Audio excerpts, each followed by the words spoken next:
for a lot of the show, you're watching the three girls bonding, and they have this great supportive female friendship, and you're kind of like, when will this woman step in and also, be supportive of the girls?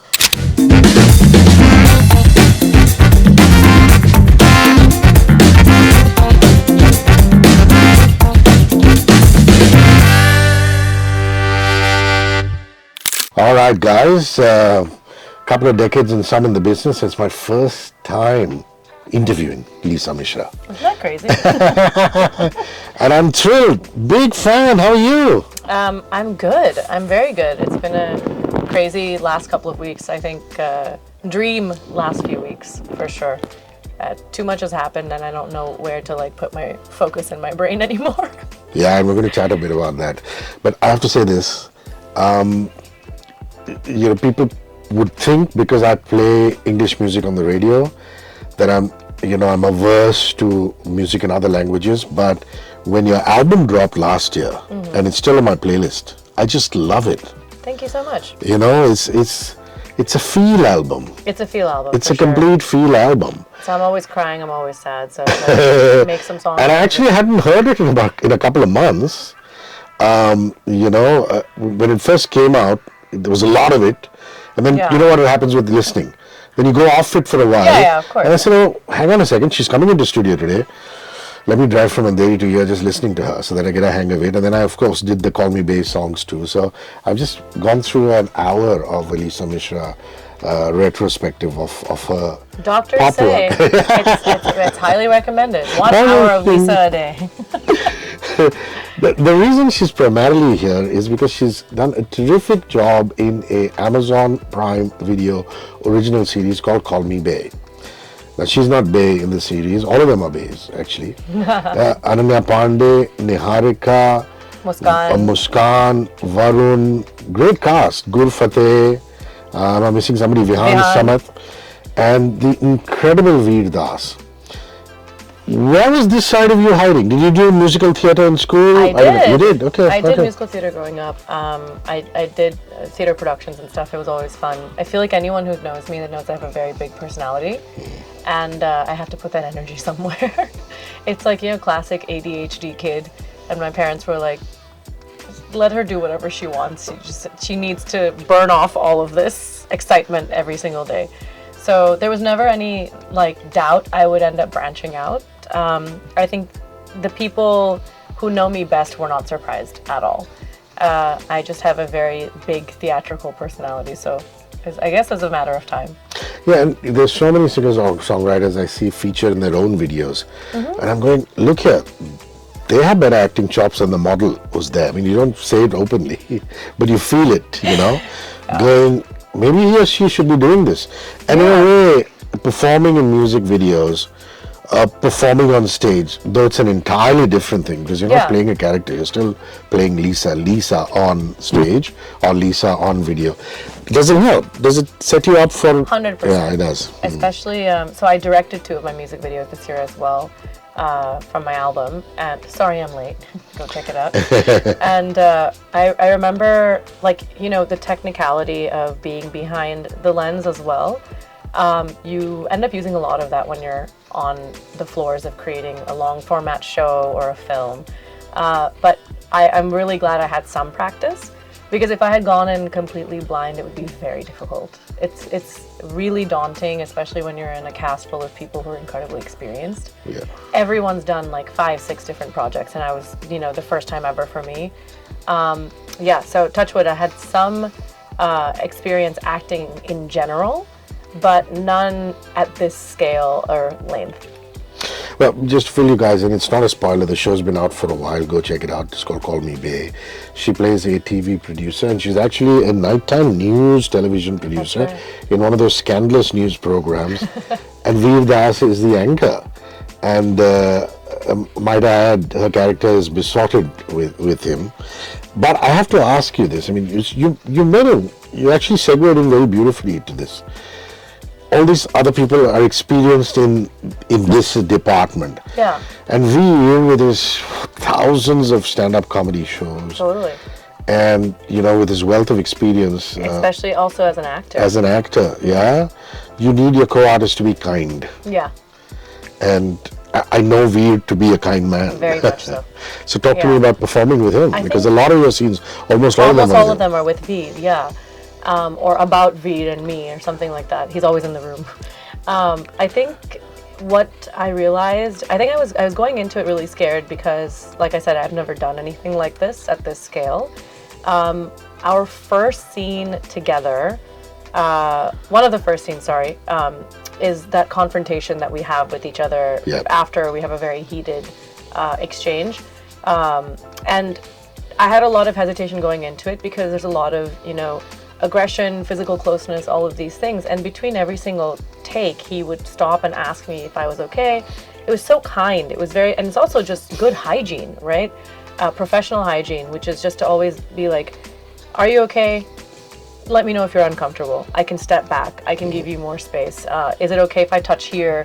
Whatever, this. It Wow. was just very, That is very sensitive. professional. Yeah. Especially when you're doing intimate scenes. Exactly. Yeah. Yeah. So it was really amazing to be opposite somebody who's experienced, one, and two, responsible with their co-actor. I think he made a lot of space for me, and that made it easier for me, especially as a first timer.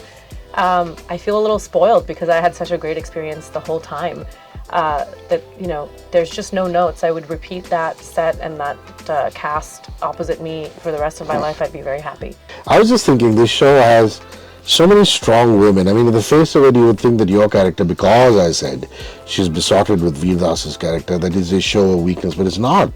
I mean, she has that inherent strength in her, and it's displayed later. I don't want to say exactly when because that's a spoiler, but it must have really appealed to you when you read this at the script level. Yeah. I think for a lot of the show, you're watching the three girls bonding, and they have this great supportive female friendship, and you're kind of like, when will this woman step in and also, be supportive of the girls? So I'm really glad I got to redeem myself in the last moments of the show because you don't know what she's going to decide. And I think it was a really realistic way of showing how tough that decision can be, that sometimes you might sacrifice your success when you do the right thing, but obviously always do the right thing.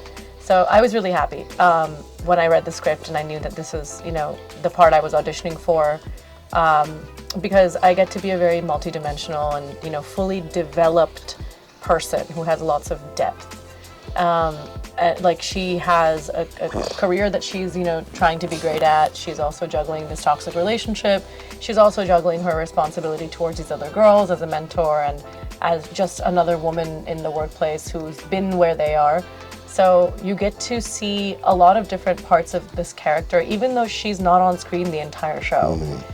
You see bits and pieces of me, which I hope leaves room for season 2 to develop Harleen even more. And if you're listening, hello team of Call Me Bae. Hello, Dramatic Entertainment. Hello, Colin Dakuna. Hello, Ishita. Write some more. We love Harleen. We want more. I'm so happy to read that. Thank you so much. I love looking at you on screen. You have the requisite presence. Yes. So tell me how the part happened. Yeah, I didn't tell either team. Wow. I really was insistent that nobody knew what I was up to because I wanted to know that if I landed this, I did it on merit. And I've been auditioning for 6 years. Well, 5 years when I got this gig. 6 years now that it's released. And failed so many times. It's been a really long journey until this point of fruition when I got the call for this gig. I was already working on the music for the show, just a few months into it, when my casting director, who I had been auditioning with for years, she said, okay, well, there's this part in this show, and I see the script, and I'm like, oh, it's Call Me Bae. I'm making music for this show. And I was like, well, I have a decision. I can tell the teams, and potentially even self-sabotage by doing that. Or I can keep it so separate that nobody needs to know. So the music team had no idea that I was auditioning, and the direction team had no idea that I was doing the music, the casting team had no idea I was doing the music. Wow. The only person who put 2 and 2 together once they saw my audition was Colin. So when I actually submitted my audition, he's seen, many people's worth of Harleen. And then mine comes up and he enjoyed it. And halfway through, he's told me this. He's like, halfway through, I was like, oh my God, that's Lisa. I didn't know she was going to be, doing an audition for this. And he didn't know how seriously to take it. And according to him, apparently he really enjoyed that and saw potential for it to grow. And as anyone can tell you in this industry, it's not real till it's real. So I waited until I signed the paperwork to tell the music team that, hey, I'm going to be in the show. It starts shooting in 2 weeks. And they're like, why didn't you tell us? Like, nothing should interfere with, this or that. So let them be their own separate spaces, and let me do it on merit and earn my keep. I wanted to deserve that moment from both sides. Well done, Lisa. Really well done. So I'm going to actually put you through a situation which an actor friend of mine went through, Madhavan. He's a really famous actor. Now, Madhavan, Maddie did really well in the Bombay film industry, and suddenly he gets television and other stuff.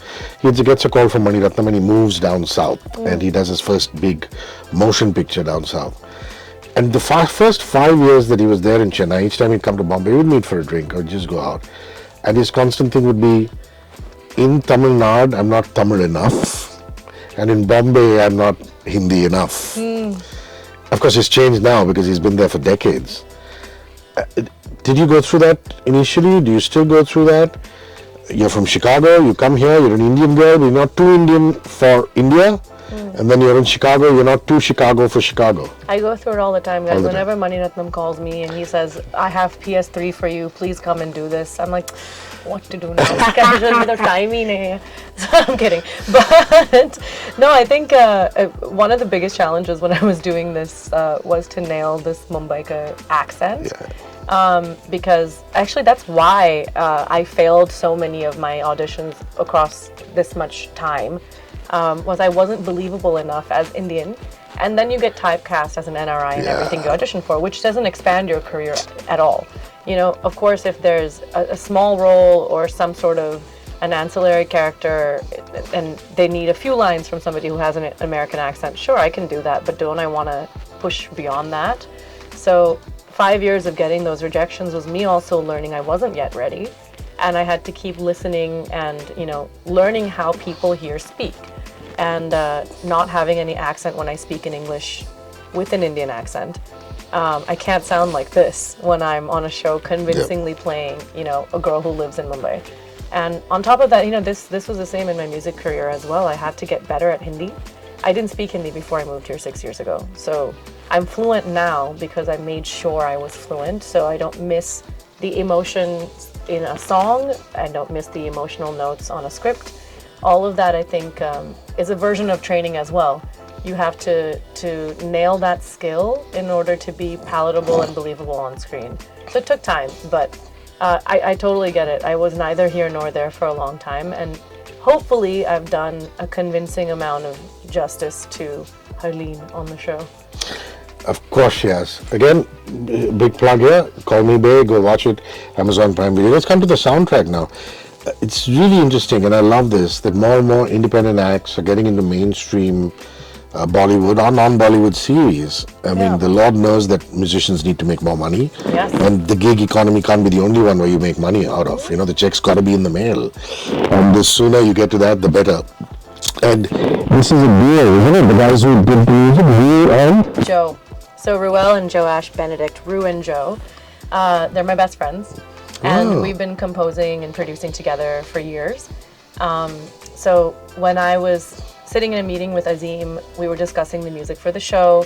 They said, whatever it is, there's no genre. You just have to give us something we haven't heard. And I said, okay, let me come with a few ideas. A couple of months went by, and even I was like, we're not cracking anything.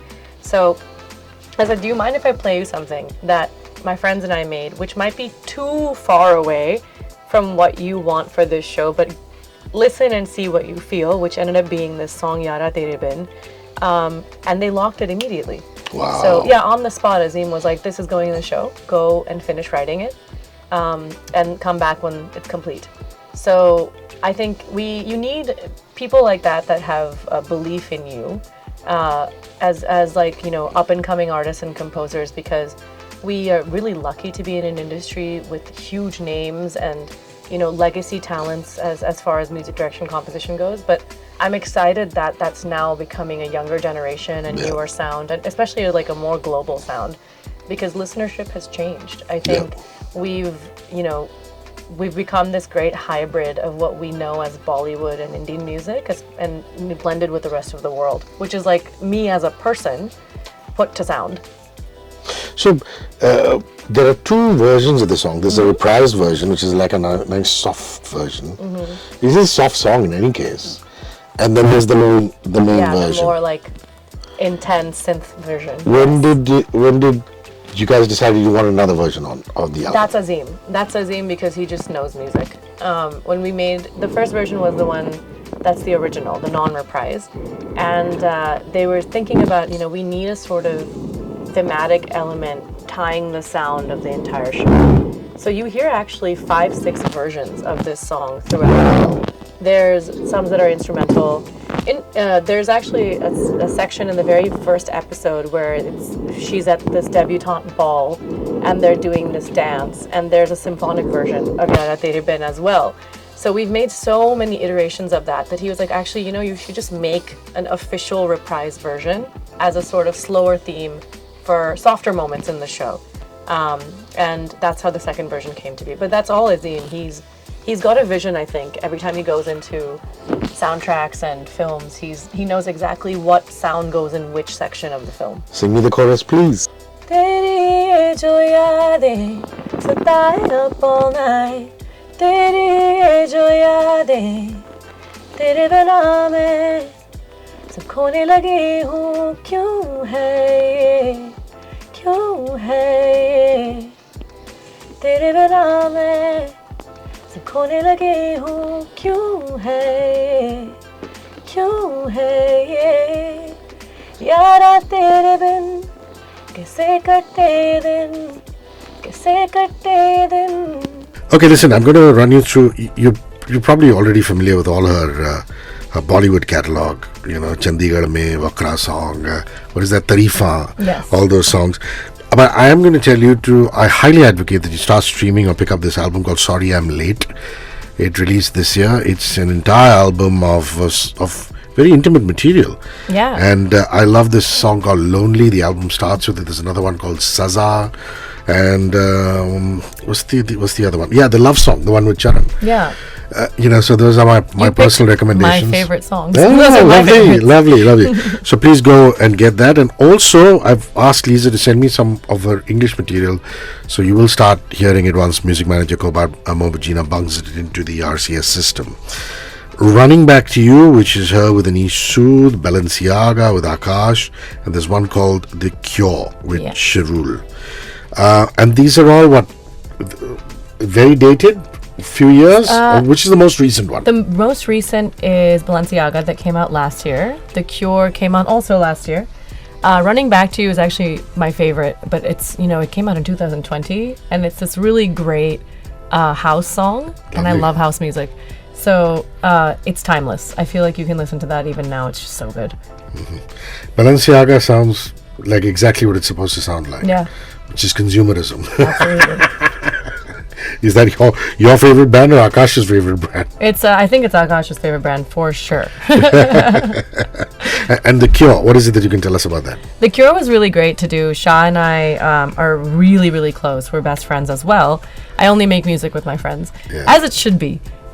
We made this song for his album last year, Call You Back, I'm in Therapy, which is, I think, the greatest name for an album. Wow. And he's like kind of gone through a similar journey of, really intimate songs about heartbreak and redemption and all these things. And The Cure is this really beautiful semi-Afro track about being the cure to your lover's ailments.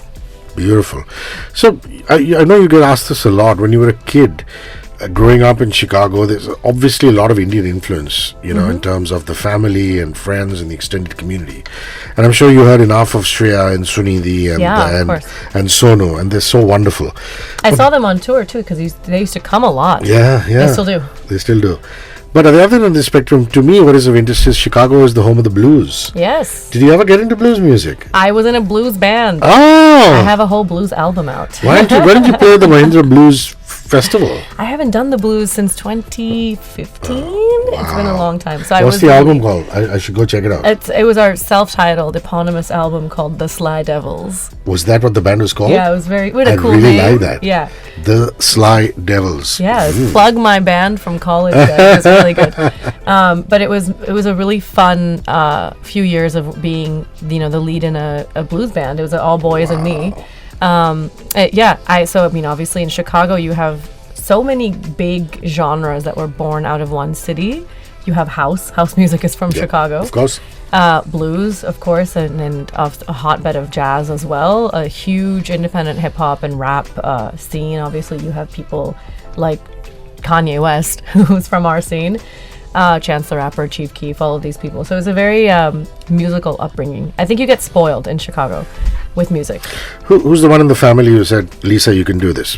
Go be a singer-songwriter. I don't think they had a choice. What is your zodiac sign? Since you've just been through a host who's taken you through numerology. I know. Yeah. That was crazy. She just. Oh, lovely. Yeah. I'm a Pisces, and she You're did Pisces, all this reading about my future, my past. I apparently have to go to a regressionist. I didn't know what that was. I didn't know what a regressionist does. I was like, does that sound scary? And she's like, no, it's someone who tells you about your past life. So, so that, I had a very a full morning of new knowledge, astrological knowledge. Lovely. So you're Pisces. Okay, so, you grow up and then you don't give them a choice. And then you say, I'm going to India. Yeah, because my parents on both sides. We have a very big family. Dad is one of 6, mom is one of 9, and not a single person or their children or anyone before them has done anything in the arts. So I stuck out a lot. Everyone is like, we're officers' kids, academics. That's our whole thing. Mom is a professor, dad is a lifelong banker. That's who we've always been, and our whole family's like that.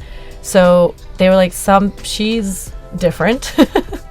And I could not be contained. I feel like I was going to do this no matter what. And it was, either you come along for the ride or you're going to miss me.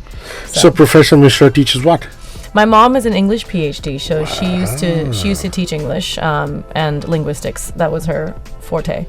And then my dad's a banker, ex-state bank. And then he started his own community bank. It's killing it. Do you remember a chorus out of any of those 3 English songs you talked about? The Cure is actually probably the best one. The Cure, Do For Me Pretty Please. Sure. I know what you want, I got what you need. Don't you worry, baby, 'cause I got the cure. I'm not going to give the rest of the song away. You have to listen to it. But I was just thinking when she goes, baby, it's so blues. It's very blues. I was listening to Derek Trucks and Susan Tedeschi and Allman Brothers, so I love the blues. Oh, lovely. This is wonderful. Final question. So, a travel destination you went to recently and you said, oh my God, Lisa, I could live here or settle here. And this sounds so Indian K3G, but honestly, I really do love London. I think it's a fun city. Yes. I mean, I go to Paris 3 times a year, but I feel like I can live in London. There's a really great, vibrant artistic community, and there always has been for South Asians. And I'm really envious of how well they've done that and thrived. You really have those 3 pockets, right? You have a bunch in New York, a bunch obviously in Brampton, and then you have another whole pack in London. So I think it's a fun city, lots going on. Music is great. Lovely. Guys, Lisa Mishra, go check out Call Me Bae. Check out the soundtrack. You will hear her on it. And of course, she's promised us that she's started work on an EP. You know what? Let's bring back my English music. I'd love to. We'd love to keep playing your English music. I'll do a blues song for you in that. That'd be lovely. So, are you doing a 5-song EP, or you haven't decided as yet? I haven't decided yet. I think what it took for me to make the first album, I think I ran out of experiences. Now I've spent the last year collecting new memories, and I'm going to write some new material, and we'll see where it takes me. Last year I thought that was going to be an EP, by the way, that it was going to be 3 songs, a very small collection, and ended up being initially 10, 15. We cut it down to 8. So anytime I limit myself, I exceed that. We'll see. If I say 5 now, I'm going to be making a 20-song album. I don't know if I have the capacity for that. Such a pleasure. Take care of yourself. Yes, thank you so much. 94.3 Radio 1.